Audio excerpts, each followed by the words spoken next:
Қазақты етпен таңғалдыра алмайсың ғой. Қазақ етті көп жейді. Бірақ та мен өзімнің рецептімін айтып атқаным. Қуырдаққа жаңа бір қасықта су құйылмайды деп бір айттық. Сосын мына іш майы, кейбіреулер мына шыжғырған майын шығарып тастайды, тек таза май қалдырады. Мен ол шыжғырған майын ішінде қалдырамын.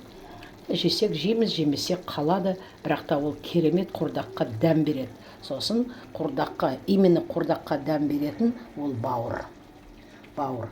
Қуырдақ бауырсыз бірдеме жетпей тұрады. Себебі мұнда бүкіл витамин бауырда. Үйде қуырдақ пісіргенде бауырды қалдырмаңдар.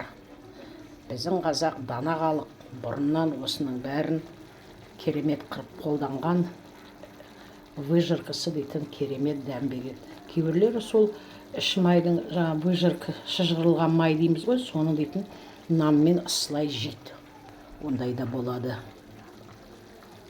Біздің қазақта рецепт көп қой.